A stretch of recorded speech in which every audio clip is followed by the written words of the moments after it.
Good morning, good afternoon, and good evening to everyone.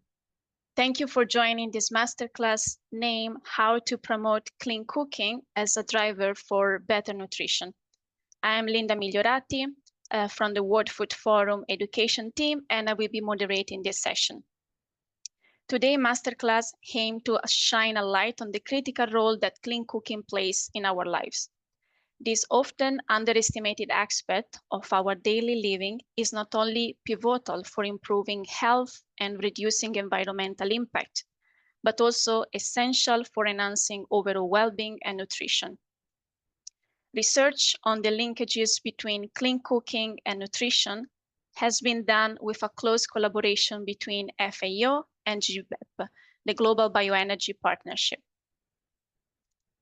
It's my pleasure to introduce our distinguished speaker for today, Patrizia Fracassi, Senior Nutrition Officer in the Nutrition Division at FAO, Ketaki Kohli, Director of EcoSense Appliance.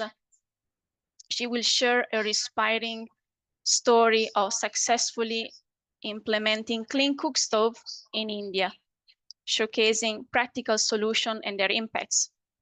Julia Haman, behavioral science expert at FAO, she will delve into the behavioral science behind overcoming barriers to technology adoption, providing insight on how to drive change effectively. And Maurizio Furst, gender and development consultant at FAO, he will present the vital role of women in this domain and discuss the broader social impacts of clean cooking initiative. We will conclude with a 15 minutes Q&A session, offering you the opportunity to engage directly with our speakers. Please feel free to type your question in the chat throughout the masterclass, and we will address them during the Q&A session. Now I will give the floor to Patrizia Fracassi. Patrizia, the floor is yours. Thank you so much, Linda.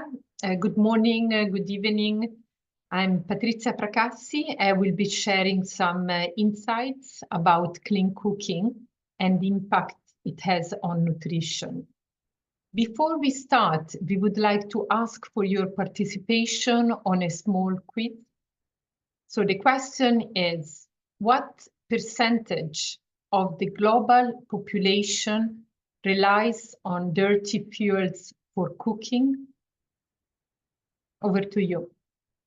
Thanks.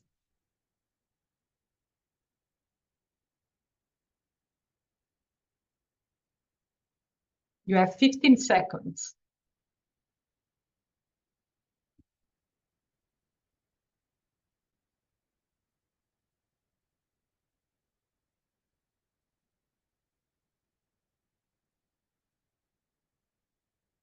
Okay, the correct answer is 30%.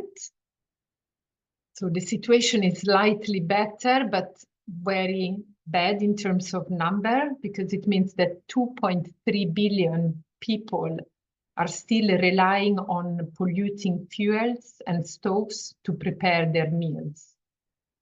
This has negative implication on health due to indoor air pollution, such as eyes irritation, lung congestion, and back pain, as well as environment impact, such as greenhouse gas emission and deforestation. But have you considered that there are other aspects that are negatively impacted by this reality? For example, nutrition is one of them. So let's look at another question. What do you think are these negative implications of traditional cooking methods on nutrition? Please select all the options from the pool. You can choose multiple answers, and you have 20 seconds to respond. Thank you.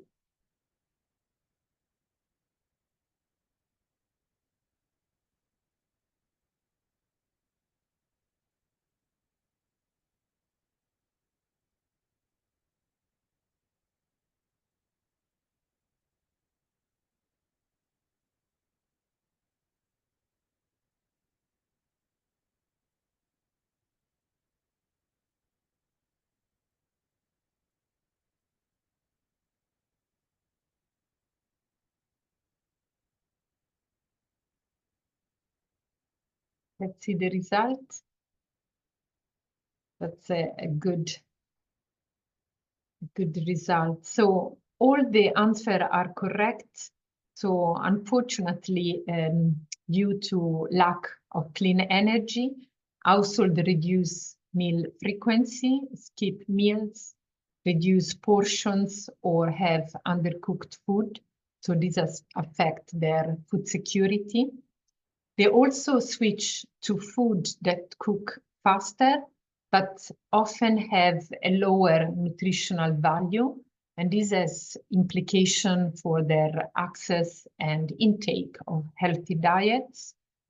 There are also physical effects from collecting fuel.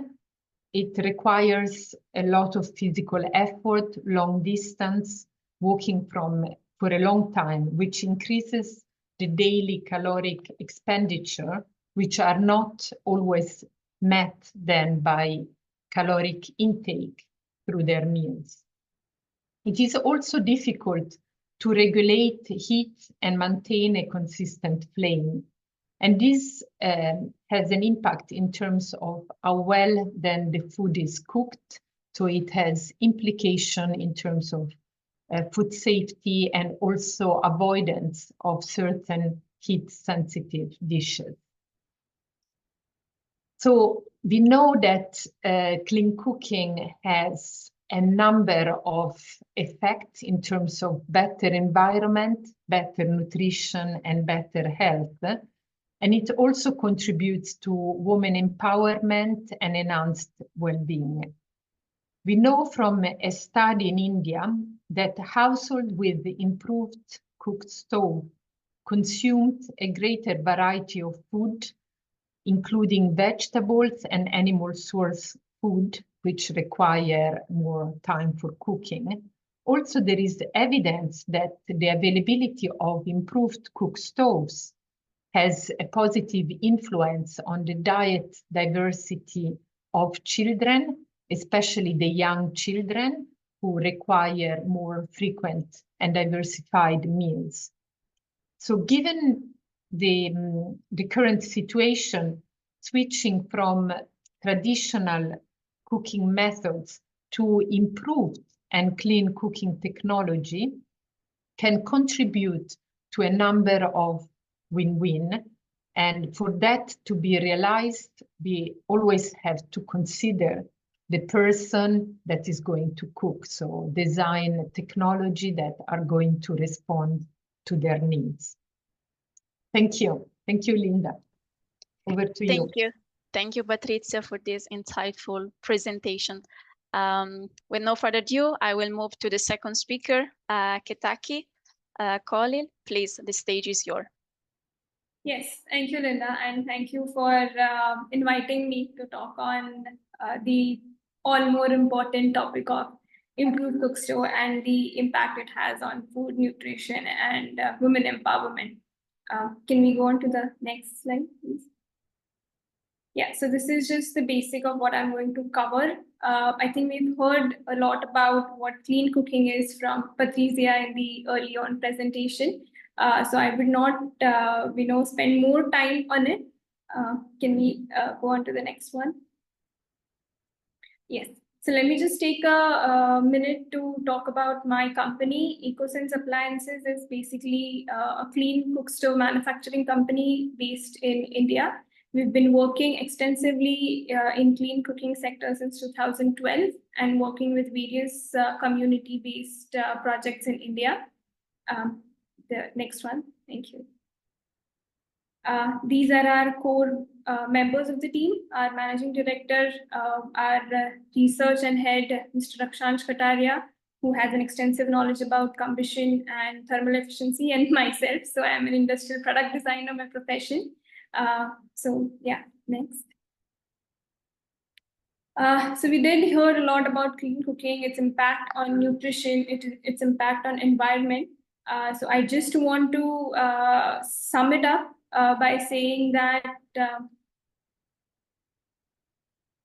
yeah, so yeah, we can go on to the next one. No, that's okay. That's okay. Yeah. So this is the current scenario of India, where still more than 60% of the population relies on solid fuel for their daily meals, which results in having more than 800 million people affected by indoor air pollution. The more concerning data that we see here is the deaths of small kids under the age of 5 being affected due to indoor air pollution. Can you go on to the next one? Yeah, so we usually, whenever we start a project, we focus on 3 main aspects. One is women, young girls, another is the issue of deforestation, and the next is food, nutrition, and in general upliftment of their livelihood. Can you go on to the next one? Yeah. So just to have an overview of the technology that we are providing. So this is our improved cook stove elegant, which is a pallet-based cook stove, which has a thermal efficiency of more than 40%. This specific model is designed for a family of 5 members, and it cooks for a period of 50 to 60 minutes, which is sufficient to cook food in context of Indian meals. I would like to specify there. So next. Now on to the behavioral traits of women. So whenever we start any project, we always keep women at the core of the solution, and we try to understand what are her aspirations, what are her needs, what does she see herself using the type of technology to cook daily meals. And these are some of the traits, positive traits, negative, family barrier, societal barrier that we study on a regular basis. So we've just tried to map them out. Next. Sorry, yeah. So these are the 5 basic principles on which we try and work on implementation of all our projects. One is the understanding of hidden influencers. So what we have figured is, whenever you have to approach a new location for the project, you need to have local authorities, local partners along with you. So that is how we approach a new location. The second is identifying change opportunities. Third being co-creating new ideas with the women from the village. Then we also tried experimenting with various games or other cooking classes. And the last one is addressing the the structured fuel aspect of the entire clean cooking supply chain. If we can go on to the next one, I'll explain in detail.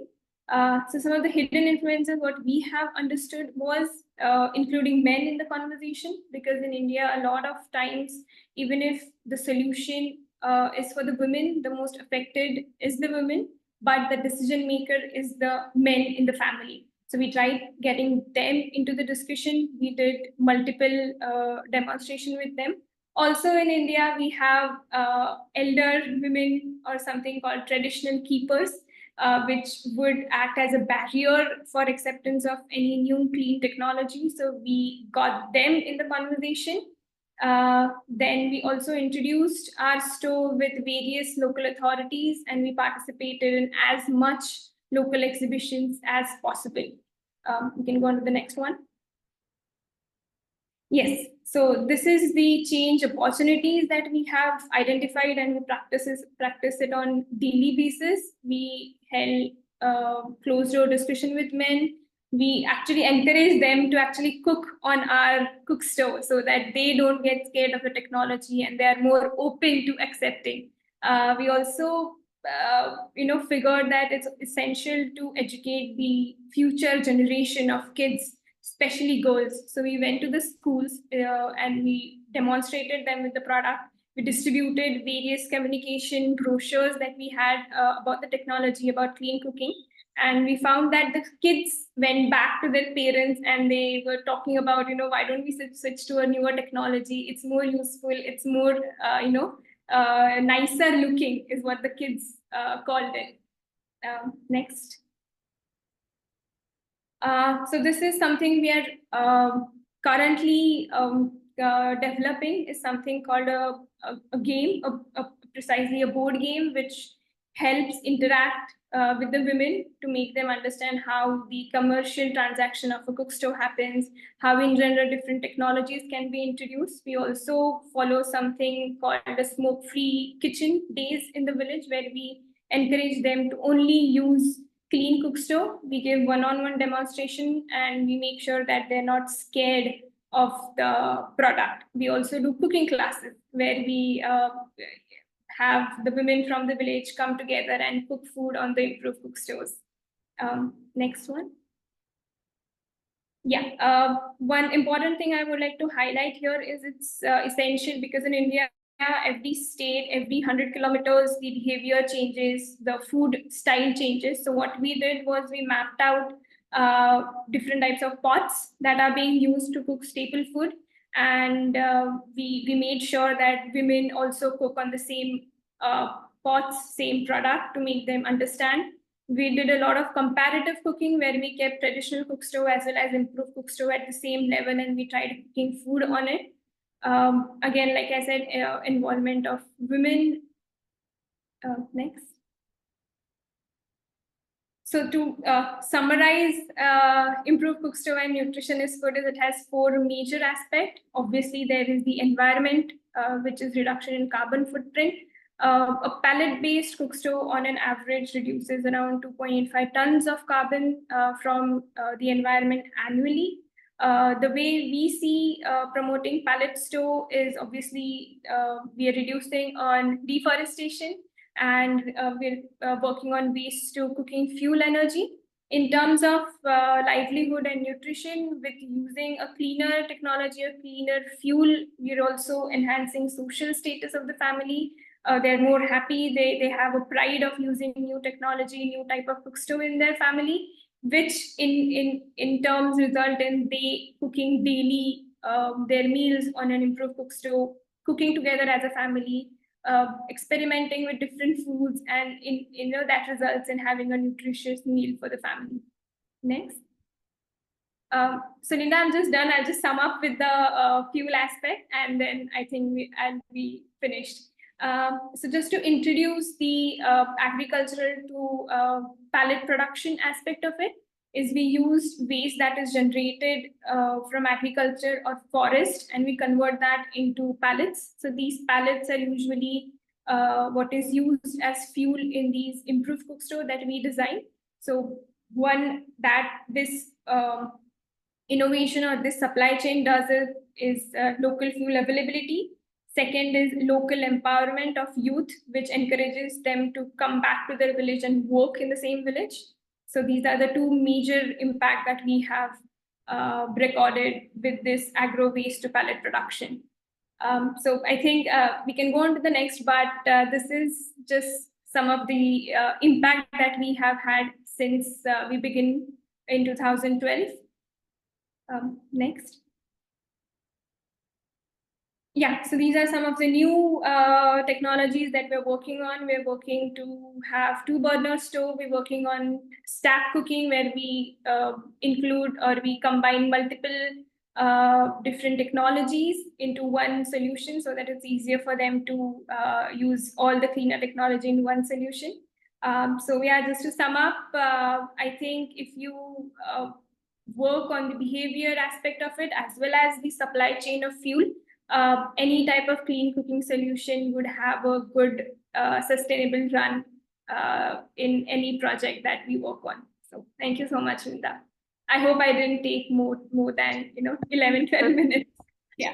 Perfect timing. Thank you so much, Ketaki, for this inspiring example of success in India. Now let's hear from Julia Aman, and please, Julia, the stage is yours. Yeah, thank you so much, Linda, for introducing me. And also just to comment on Ketaki, your example already had a lot of behavioral interventions as part of your case in India. So I'm super excited to hear that, yeah, maybe this is just a continuation of your efforts, especially on experimental design, cooking competitions, and yeah, the way you're designing with the end user in mind is very much what this presentation will also be about. In terms of what we wanted to cover, maybe you can go to the next slide. When we prepared for this, the focus on behavior change was on SBCC, which is social and behavior change communication. So I'll invite the audience to look at this triangle here for not too long. So maybe you can go to the next slide. And remember what you had in mind when you looked at the triangle. Is it the blue color? Is it the triangle? Is it what was written inside? And just remember it for the end of this presentation when we're talking about communication for social and behavior change. Yeah, so basically here there's 3 phrases, and I'm doing a mini experiment here with you already. Which of the following phrases would make you take action? Basically here the action would be to adopt to clean cooking practices, right? So imagine you're currently having an old cook stove at home, which is not part of the clean cooking initiative yet, and you're trying to be convinced by others to buy something new. So the first one is a more scientific phrase, language, saying clean cooking reduces biomass fuel usage, reduces exposure, and saves time and saves time basically in short. The second message is more including an emotional phrase, right? Clean cooking protects us and our children from smoke-related illnesses and gives us good health. So here you have, first of all, kind of the messaging that goes around children, and that would include you and your health and your family, and make it very personal. It does not talk so much about the scientific aspects of it, but it is promoting the health of the family. And then the last one is around clean cooking enables carbon removal by supporting regeneration and reforestation in your community. So here the last message is about how clean cooking would make your community greener, or would encourage kind of reforestation or regeneration in your community while adopting to clean cooking practices. So Linda, if you could launch the little question mark that we had here. And here, just select the message that would make you adopt to clean cooking. And I know it might be very hypothetical because most of us might not live in the Global South context and might not need the stoves that Kitaki just showed, but just in the sense to get an opinion here. Yeah, I think that's enough time. You should just need to click on one of the letters. So let's see the results. I'm actually curious myself, which would inspire more action. Linda, if you can move to the results. Yes, thank you. Okay, I think this is a little bit what I expected, right? So I think science and scientific language includes trust. So especially if you want to adopt an innovation or something new, something science related or science language is maybe inspiring some action. But mostly when we care about changing behaviors, we care about ourselves, right? What benefit is there for me? What benefit is there for my family? Not so much about the environment or other aspirational goals that would serve a wider picture, but what is in there for me? And I think here the health aspect is something very strong on the agenda, very personal. So when we are communicating, it's basically all the different benefits, right? But how to communicate them is a little bit what would inspire the change among the community. So I leave it with that, but that's a little bit what the presentation will be about in terms of how to phrase that communication. Next slide, please.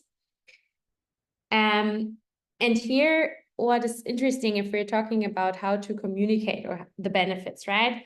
There's different ways of framing the message that you want to prevail. So there is a loss frame where you say, oh, if you don't adopt to clean cooking, you will lose income, right? Because maybe it's more efficient from that perspective. Or you can make it gain frame and say, hey, if you adopt to clean cooking, you will save money, right? Not lose money. So here it's a differentiation, and research has shown that, for example, loss framing, you losing money is more effective than you saving money. And just to keep that in mind when we're deciding the right messages to inspire change is what the SBCC framework can offer here.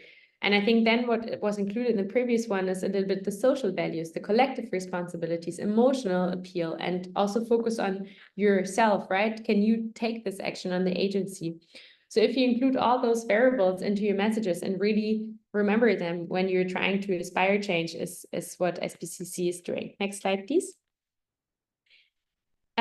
So here there's again two phrases, and this is again showing what the phrases can do in practice, right? One is reuse your towel to help the environment, and the other one is the majority of guests reuse the towels. And this is actually a study by Caldini that has shown some results. So next slide, please.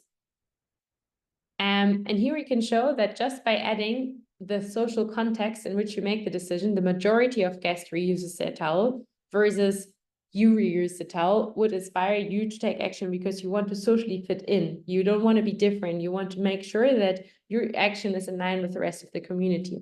And now it gets a bit creepy because if we move on to the next slide, please. The majority of guests in your room reuse their towel, right? And there you're like, okay, I think, how do the people know that the majority in my room have reused the towel in the hotel? But when we now compare the simple phrasing, right? Reuse your towel to help the environment with the majority of guests in your room reused it. So from 37 to 49, we can already see that there is more of a 10% increase in actually taking the action, right? And you almost reach 50% of the behavior change that you want to inspire with your message. So that's a little bit, the beauty of phrasing it. Next slide, please. So this is getting now a bit difficult to understand, but basically if you want to apply these techniques to your research, to your programs, to your intervention in adopting clean cooking, you first want to find out what is positively affecting this behavior, what would motivate people to take this action. And then also what is the barrier, the negative barrier, right? Like the perception of, okay, but men don't like that the woman is using a clean cook stove, right? Or maybe there is a perception that my old cook stove is better and I just want to stick to my behavior and my status quo. So very much figuring out what would inhibit this behavior from happening is the first part of the behavioral assessment. And then you would look at the social economic model for inspiring change. So, right, are there places available where you can even buy or get the cook stove, right? Is the community using a certain type of cook stove in different places, right? You always want to be doing the same. And then interpersonal, in your family, in your household, how would you make sure that the clean cooking is being adapted? And individually, do you enjoy cooking on the new cook stove? Does it save you time? Does it save you money? Does it nurture your family, etc.? So all of those benefits need to kind of fit into the wheel here to make sure that you're really targeting the facilitating and making the behavior as easy as possible for that community. Next slide, please. And here that's kind of a statement. If you now figure out how you can target your message across all the 4 levels, right? Make it personal, but also include the community. Make sure it's supported by institutions and make sure it's also tested at community level. Next slide, please. You would then make sure that you kind of create the right enabling environment for that behavior to occur more regularly, right? Because one thing is that one message comes and reminds you of this is a good thing to do. And in this moment, I think, okay, it's the right thing to do. But then tomorrow, if the reminder is not there anymore or the message is not there anymore, would I still continue that behavior, right? And I think that's where it comes into long-lasting behavior change interventions that we're talking about. So here on the left-hand side, you can see the different stages of the behaviors. And some people might be completely unaware of clean cooking initiatives or clean cook stoves, right? And all the way to motivated to change. So you kind of have to meet your target audience at the right step, right? Are they concerned that their current cook stove is actually causing them illnesses? Are they concerned that there's not going to be firewood forever to fuel the traditional cook stoves, etc.? So I think from that, you kind of need to understand what is the environment that needs to provide this communication to be effective in the long run, and really use the community networks that Ketaki was also referencing in her presentation. Let's come to the last slide. And here you can see, maybe quickly, maybe go back to the last slide. Wherever you focus on was on, I don't know if you saw, but there's actually a mistake in the phrase, right? It's Paris in the spring, but the is double. So also the way the environment is designed, it's not always only the message, but it's the whole picture that makes you change. So don't ignore the environment in which you're writing the message. The salience is important, the way you're communicating it. And yeah, I think with that, I pass it over to you, Linda. Thank you so much. And yeah, curious to... Thank you. Thank you so much, Julia, for this enriching presentation about the behavioral science behind our decision, and also when it comes about the decision about clean cook stove. Now I will move to the last speaker, Maurizio first, and let's see if I cannot see the slide on the screen.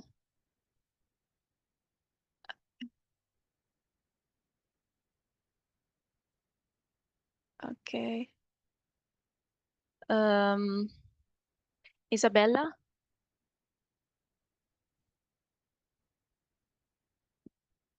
Isabella.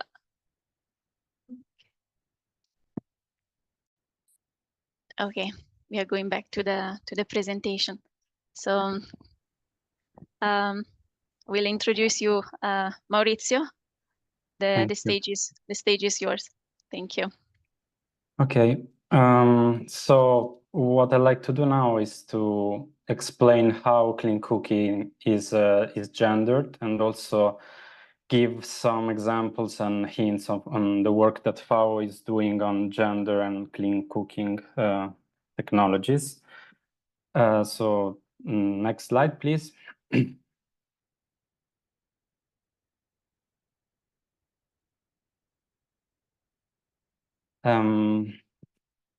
So basically, just to set a bit the context of clean cooking now, one factor we can not forget is climate change, and I will explain in the next slides why. But for example, the fact that women and children are usually the ones who fetch the wood that is needed for traditional cooking stoves really impact the time and the exposure to risks such as can you go back to the second slide, please? Such as gender-based violence that are linked to this, the fact that people need to walk long distances and longer distances where the wood is not available to fetch the wood for the kitchens.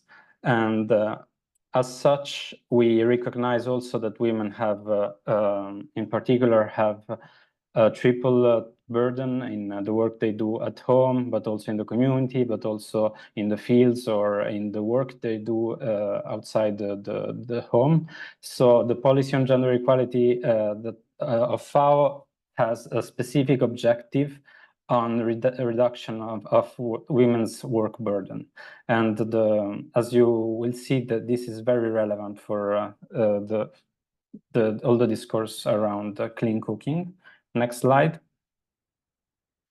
Thank you. Try to do something very difficult now. I just attended a feminist workshop, so I just want to set a few ground ideas that are important to remember when we speak about women, kitchen, clean cooking, stoves, etc. So I was looking at something that a British suffragette, Anna Mitchell, said in her autobiography.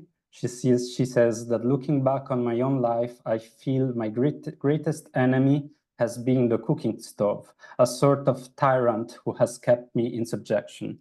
So a lot of the early feminist discourse was focusing on the fact that the kitchen was a space where women were segregated and controlled by men.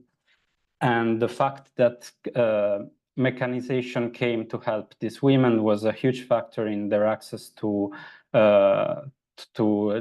employment opportunities and empowerment, at least in Western societies. But now I also heard recently from some feminist anthropologists from Mexico, and they were saying that kitchens, community kitchens, are really a very important space for female creativity, food sovereignty, and also for nutrition. Is the place where they maintain their crops and their traditional recipes, while mechanization of cooking is usually linked to less time available in the kitchen, so canned food, maybe less nutritious food. And as you see in the slide also, I would like to highlight the fact that very simple technologies as thermos can really be revolutionary in some contexts where women don't have to spend a lot of time cooking a lot of meals when they can just prepare them in the morning. Next slide, please. So there are many risks linked to traditional cooking, and the fact that women are the ones that are responsible for cooking in most societies make them gender risks. So one is time poverty and work burden. One is the health issues associated with being exposed to unsafe equipment, smokes. One is the depletion of natural resources, so linked in particular to wood collection, to charcoal. And also there are issues related to food safety, food security and nutrition, and gender-based violence. So we're going to review them quickly. Next slide. So as I explained before, the fact that traditional cooking requires usually wood or other types of fuels that need to be fetched or found on the surrounding environment expose women and children to the time poverty and work burden, additionally to the time that is needed for cooking with non-efficient equipment, which is higher, of course, that with efficient stoves. Next slide. So the fact that the fuel is collected also is a risk factor for the environment, for the surrounding forests, etc. And solutions such as the one that you can see in the slide, which is a parboiling kit that uses for boiling the rice, the discards from the rice field itself can be a nice solution, because it really does not need any extra fuel outside from the rice plantation. And this was distributed in Africa with some success because it's also quite cheap. And it was adopted with success by women. Next slide. So there are also health risks, of course, as I explained quickly, which are associated with the fact of air pollution, smokes, and exposure both of women, children, and other people who are living in the kitchen, in the house, to health issues. And you can see some examples of how severe these health issues are actually in some countries. Next slide. So one quick example of something we tried to do in Benin was to equip women's cooperative who were processing foods with this solution, which is simply a wall that divides the space where the fuel is burnt from the space where the woman is cooking or processing the food. So it really eliminates the problem of smoke, and limits also the problem of getting burnt with the unsafe equipment. Next slide. So about food safety and food security, of course, with unsafe equipment, we have a higher risk of the food not being adequately cooked. So it can be burned, undercooked, which has a consequence on food security and nutrition, but also the lack of wood, etc., and problem associated with the functioning of traditional stoves can lead to harmful coping strategy. And one of the most common one is women changing their eating habits, so eating less, eating last, so not meeting their nutritional requirement because of scarcity or bad quality of food. Next slide. So this is an example from West Africa, where women really dominate the fish processing sector. And it's a very important business and model. You can see like where in all the shores where the fishermen arrive with the fish, there are usually these women processing, smoking, cooking the fish, and then they would be the ones in charge of reselling it. And this smoking or cooking of the fish is done with very simple equipment, as you can see on the left. And these really led to important issues related to smoke, to health, but also to the fish itself, the produce itself, absorbing harmful substances that make it unhealthy also, and not meeting the minimum requirements to reach high quality, high value markets. So basically what FAO has been doing is equipping women with ovens that are more efficient in terms of burning less wood or using alternative fuel like coconut skin, but also improved stuff that separate the chamber that is smoking from the one that is cooking the fish. So there is no problem of the fish fat substances falling on the fuel, on the wood, which creates the health issue. But I would also like to stress that the adoption of any technology really depends on a set of cultural and context aspects that need to be addressed. So it's not the technology itself that makes it a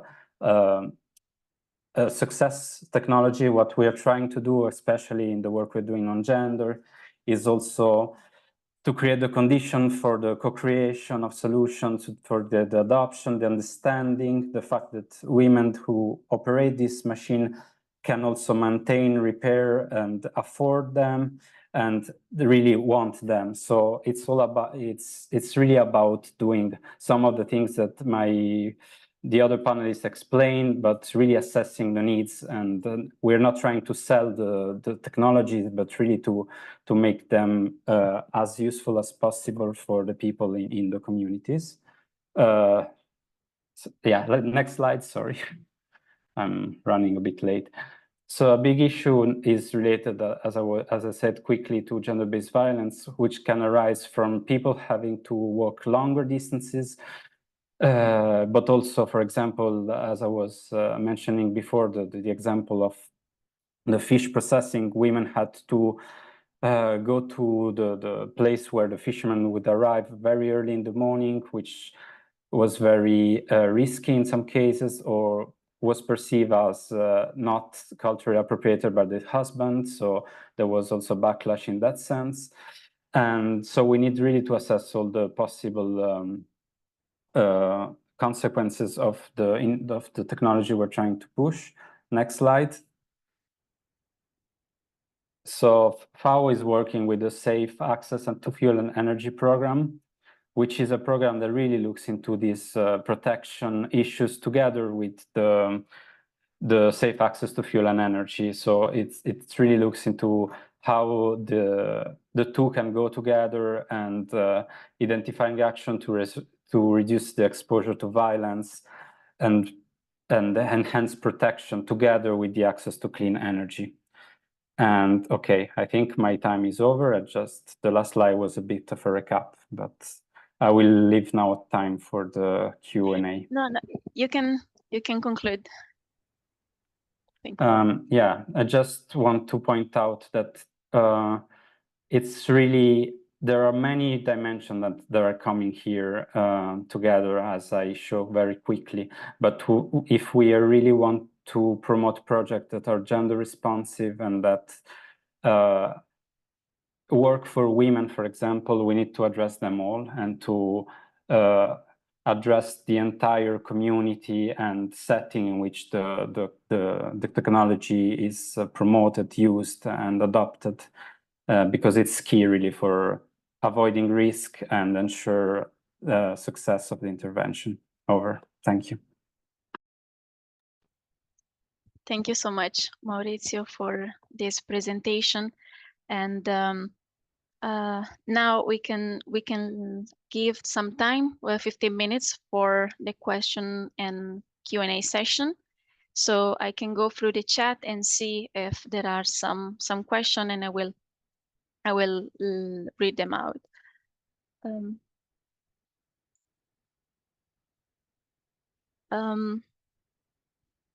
There is a question from Lois Archimbaud asking, the issues of affordability of new technologies and cook stove is often mentioned as a major barrier of adoption among other social aspects. How do you address these issues? Thank you. This is a question for Ketaki, I guess. Yeah. Yes, so it is true that the initial upfront cost of the product or the new technology is one of the major barriers, but we currently have a lot of funding opportunities. Pay-as-you-go model is being developed, which makes it easy for them to pay the entire sum of the technology at different stages, not exactly upfront. So that really helps, but you also need to develop an entire dashboard and a system to track the payment methods. But there are various microfinance and smaller funding opportunities. And one of the major funding option is also carbon finance, which takes care of the upfront cost of the technology.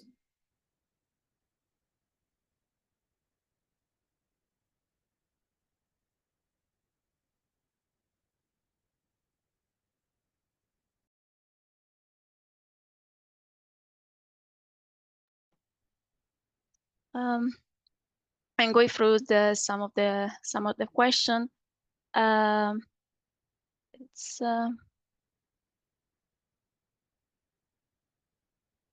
yeah, I see. Okay. I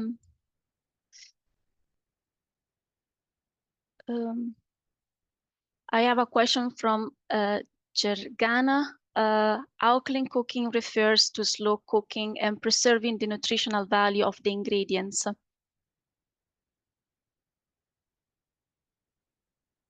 Maybe this is a question for Patrizia. Patrizia.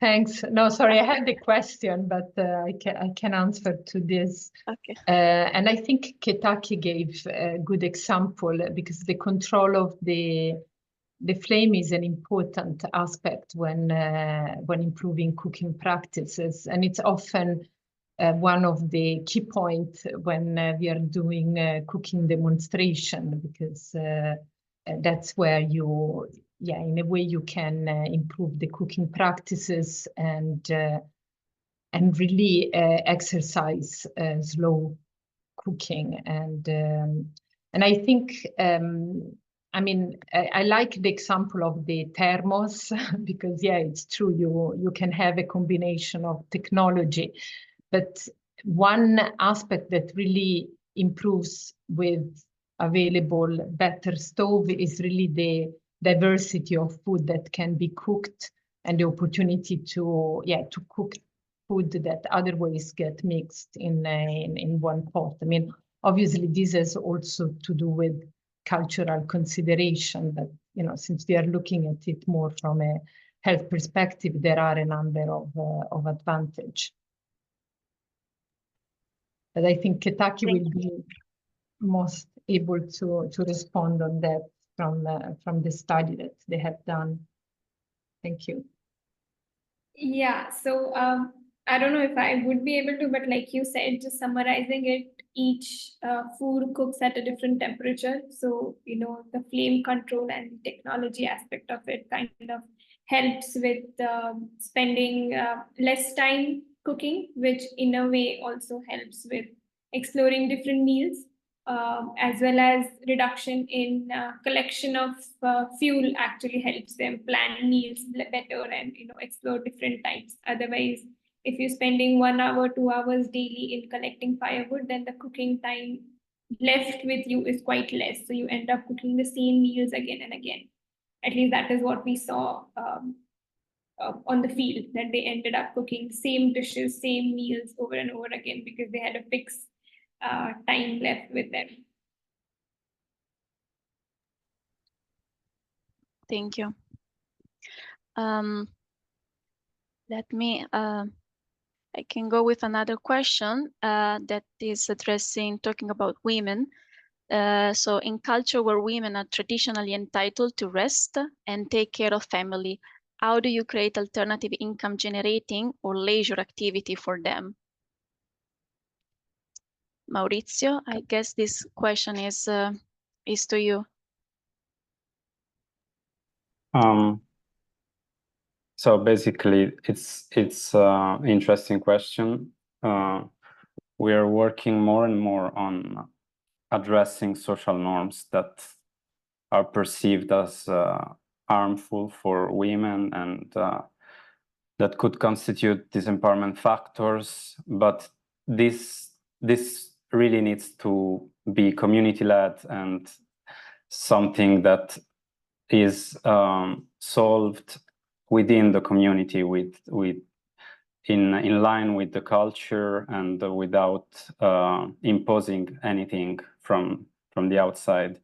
So what I would do in this case is to suggest some kind of approach that works on safe spaces and that could be used to find solution for alternative income source for women that are culturally tied to domestic obligation and responsibilities.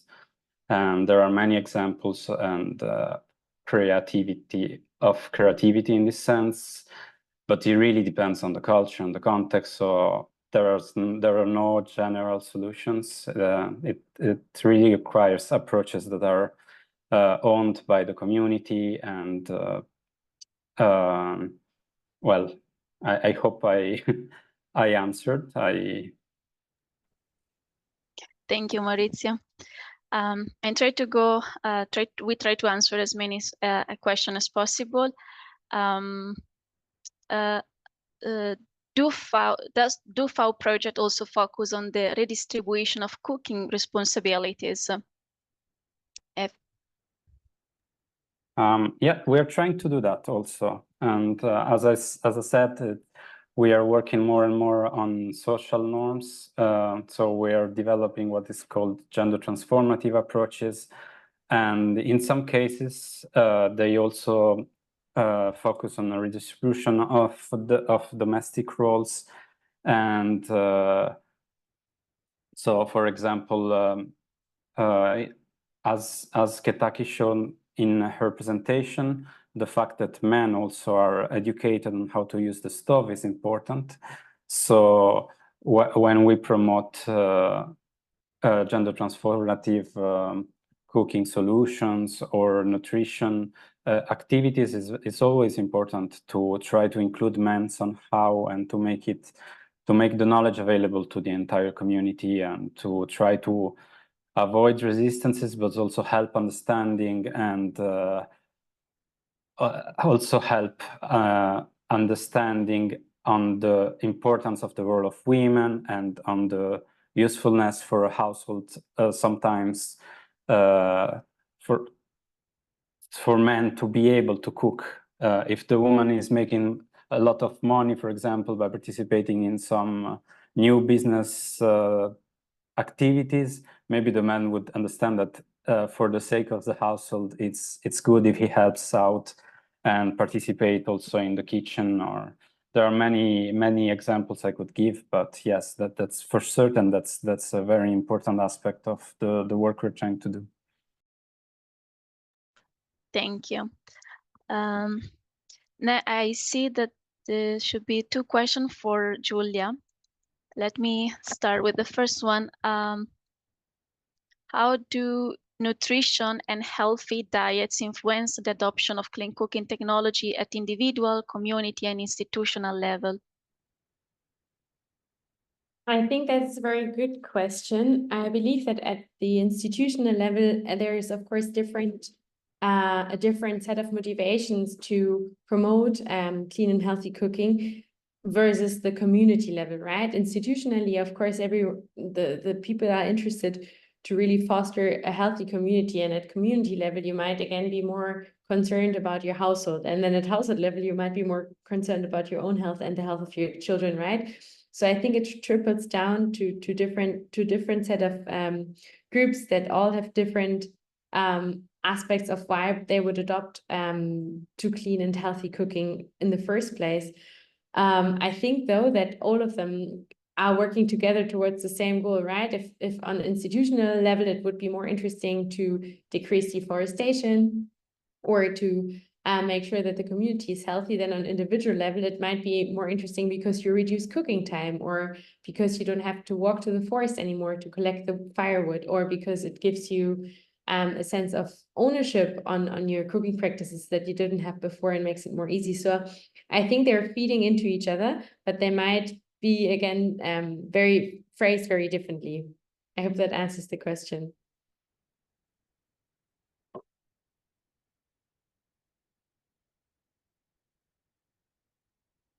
I think you're muted, Linda. Sorry. Okay, sorry. There should be a second question for you. How do you intend to over the indigenous knowledge of perspective regarding traditional cooking? For example, I'm from Africa and my parents will prefer food prepared traditionally because they believe it has a better taste. Yeah, that's a very good overcome this challenge. No, okay, sorry, I've been muted. I think that's a very good question. And I really enjoy that we are already starting to have the dialogue around the barriers for adoption, right? Because that would be a clear barrier, a social barrier of why people would decide against changing the stove. And I think it also very much makes sense in that way, that people believe, okay, but the traditional way of cooking for me is better, and I don't need to adopt a new innovative way of doing it. I think for those people, we need to really clearly define, is it a benefit to them to adopt to clean cooking? And then to overcome that barrier of, but the food tastes better. Did you try it, right? I think that's also what Kitaki did in her cooking competitions. Just try to cook with a clean cooking stove. Does it really taste so different? But doesn't it bring so many more benefits, right? I think it's great to have a traditionally cooked meal, but then if you're in a smoky house and if your children are coughing, or if they get burned on the stove, then maybe that outweighs the benefits of a slight increase in better taste, right? So I think there it really depends that you also know the barriers for adoption, as well as the facilitating factors to communicate to the people that are maybe not as keen to adopt to different behaviors. Back over to you, Linda. Thank you. I think we have time for the last question, and then we can move to the conclusion. It's a question from Adza Hassan. In Sudan, due to the unavailability of cooking gas due to war, people are resorting to using wood and old leaves for cooking. What precaution should be taken to minimize the health risk from smoke inhalation and ensure safety when using such materials for cooking?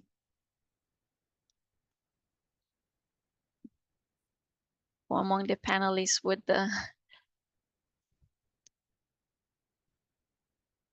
that should maybe Kitaki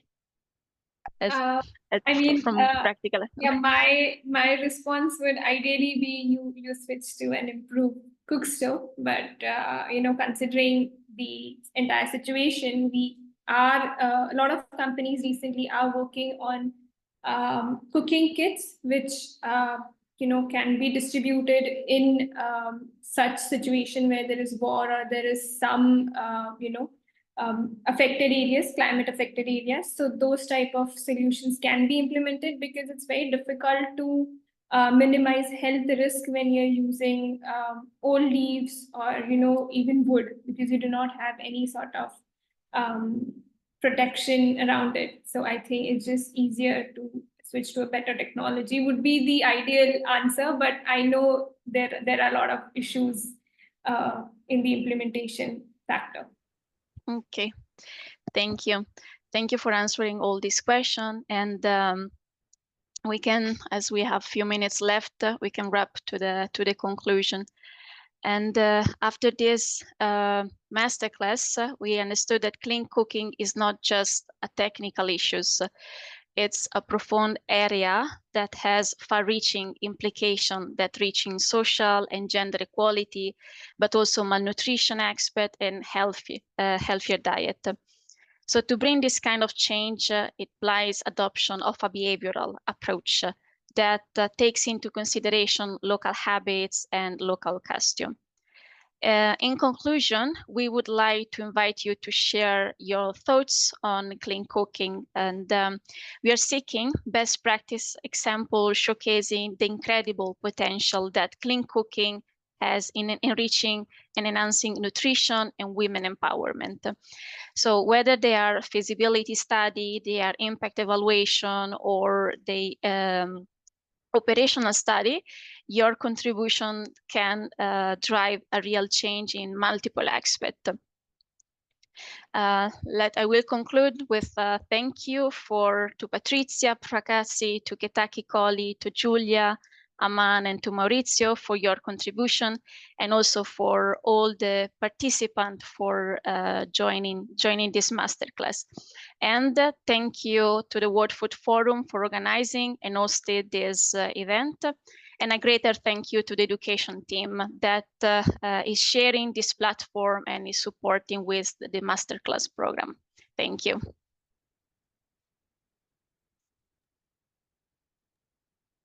Thank you so much to everyone. Thank you. Thank you for joining. Thank you. Thank you. Ciao. Have a Thank you. Have a great day. Bye. You too. Bye. Thank you, Ketaki. Grazie, Linda. Thank you. Welcome. Ciao. Well done. Thank you.